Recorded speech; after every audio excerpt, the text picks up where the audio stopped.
O nome é ludopatia, o vício em jogos de azar.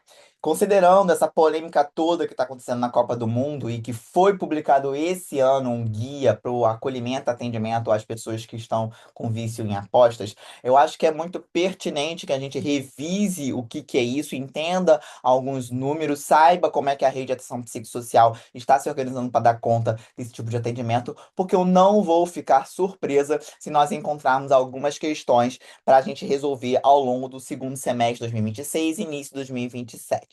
Eu vou te dar não só uma aula teórica com alguns bisus sobre o assunto, mas eu também vou deixar aqui na legenda esse mapa mental que eu vou apresentar para você e um pequeno simulado para você responder questões e testar o seu conhecimento sobre o assunto. Então, bora lá? Vamos lá. Eu peguei uma série de artigos, além do guia do Ministério da Saúde. Vou deixar aqui os hiperlinks na legenda para você consultar caso você tenha curiosidade. Mas o mais importante é o manual do Ministério da Saúde. Gente, vamos passar sobre conceitos diagnósticos, dados epidemiológicos do Brasil, a neurobiologia e comorbidades, o tratamento nas redes e algumas dicas para a sua prova, para você saber o que fazer com essas informações.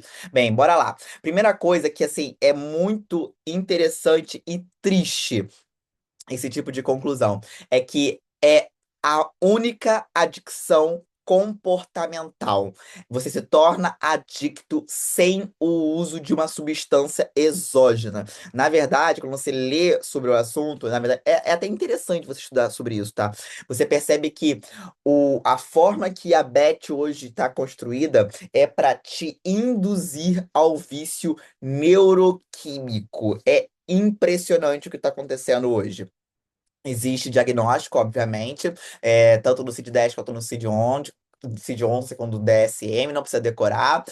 Para você fechar o diagnóstico, tem que fechar 4 de 9 critérios em 12 meses, também não precisa decorar isso. E os sinais, perda do controle, compulsão, fissura, intolerância, assim como no uso abusivo de substâncias. Aqui, uma coisa que eu queria comentar, os vieses que o usuário vai falar para você é que ele tem controle sobre o jogo, que ele sente que vai vencer, que na próxima aposta ele vai recuperar o que ele perdeu. E, gente, isso daqui é o mecanismo da Bet.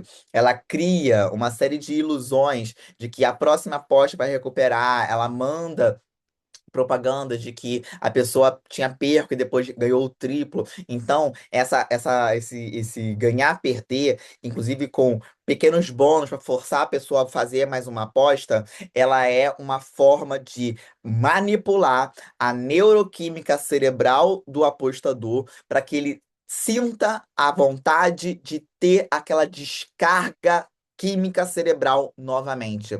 É impressionante o como que essas plataformas são maléficas ao indivíduo ao estudar como o cérebro funciona e manipular o jogador para buscar esta sensação. Tal como uma pessoa que faz uso abusivo de substâncias. E essa é a parte triste das bets. Então, quando alguém fala aqui, mas aí joga com responsabilidade. O primeiro jogo tá te colocando dentro de um maquinário que foi todo feito para você se viciar na sensação. Por isso que é uma adicção comportamental. E quais são os dados do nosso país para você entender? Nós temos a 25,9% de apostadores na população. Não entenda todos esses apostadores como pessoas em bet, tá? A loteria entra, o jogo do bicho entra, mas hoje tem mais pessoas apostando em bet do que jogo do bicho, por incrível que pareça. Hoje, os apostadores estão em 17,6%, cerca de 28 milhões de pessoas, e com um comportamento de risco, 7,3%, 10,9 milhões de pessoas. Agora, quem tem diagnóstico, 0,8%, 1,4 milhão pessoas. Parece pouco, gente. A maioria dos municípios brasileiros não tem nem 50 mil habitantes. Então, a gente está falando de uma quantidade enorme de pessoas com altíssimos endividamentos e com repercussões muito tristes sobre isso. nas plataformas digitais, as bets, 66,8% das pessoas que estão lá dentro apostando estão com comportamento de risco. Esse dado me chocou muito porque ele mostra que a maioria das pessoas não está jogando de forma responsável, como alguns influenciadores gostam de dizer nas suas propagandas. Não é verdade que a pessoa consegue se controlar, já que toda a plataforma é feita para você ter essa descarga neuroquímica e se viciar na sensação. Quem tem maior risco? Homens de baixa renda e o Nordeste representando o maior risco. Agora, também engana-se quem. Ah, é a pessoa que ganha R$ 10.000 por mês. Não, gente. Quem está se endividando mesmo são as pessoas em baixa renda, porque elas já estão em risco social, estão em busca de um dinheiro extra e vem a aposta como essa possibilidade. E como que acontece o aspecto neuroquímico da coisa? Sistema de recompensa. E aí o nome feio disso é a via mesolímbica dopaminérgica. Talvez valha a pena você tentar decorar, né? Porque se aparecer na tua prova, você sabe qual xizinho você tem que marcar.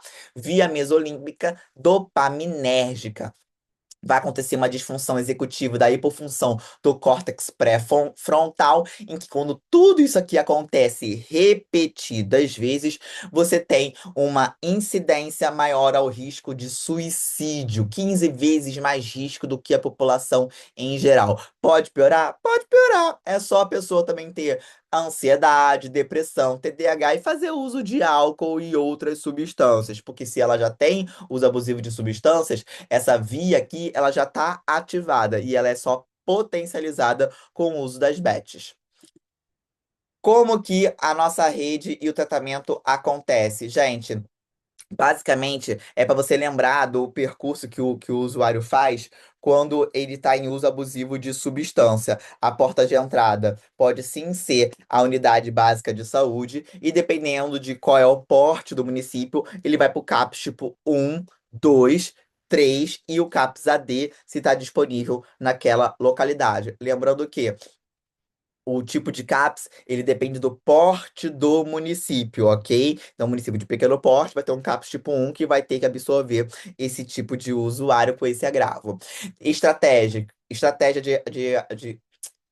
Estratégia de cuidado, projeto terapêutico singular, assim como para todas as outras questões de uso abusivo de substâncias, o PTS também vai ser utilizado, além da política de redução de danos. A gente não vai conseguir interromper ele imediatamente. É uma prática que pode ser possível? Pode, mas depende do usuário. A gente vai conseguir reduzir essa pessoa ao uso das bets para ela conseguir trilhar o seu próprio projeto terapêutico singular. Psicoterapia, quando não está disponível, a teoria cognitivo-comportamental é a recomendada. A farmacoterapia, ela pode estar sendo indicada, a naltrexona e estabilizadores de humor podem ser prescritos pelo psiquiatra e pode ser aplicado sim uma triagem pelo serviço de saúde mental. Quais as dicas que eu tenho para a sua prova? Primeiro, entender que é o primeiro vício comportamental com diagnóstico. Precisa existir uma diferenciação do diagnóstico para entender se você está diante de um episódio de mania, abrindo um quadro de bipolaridade. Entender sobre o efeito telescópico, que é essa progressão rapidíssima que acontece dentro do jogo digital, que é feito de forma proposital, porque vai viciar o cérebro numa substância neuroquímica. Entender sobre os determinantes comerciais, no caso, o uso de influenciadores digitais, essa publicidade agressiva e a gamificação, que é legal, é colorido, barulhinho, tudo é atrativo para a pessoa continuar dentro da plataforma online. E o instrumento Libet, que só tem duas perguntas para nós entendermos diante de quem nós estamos. Se a pessoa está mentindo para apostar e que nível está essa aposta e como que ele está fazendo essa aposta. É com dinheiro da conta? Tá pegando com a agiota? Tá fazendo empréstimo? Para entender qual é a fonte financeira desse indivíduo. A discussão da Beth está longe de terminar. E você, enquanto profissional de saúde, você não tem só que estudar para uma prova. Eu já deixei aqui o material na legenda para você aprender um pouco mais e revisar. Mas você também tem que ter opinião sobre o assunto enquanto integrante dessa sociedade. E aí, a gente precisa de regulamentação sobre as bets? A gente precisa de controle na publicidade? Será que a gente precisa de leis mais restritas? Não sei. Vamos continuar a discussão. Se quiser, deixa aqui um comentário que eu vou ter um prazer de conhecer o seu ponto de vista. Bons estudos!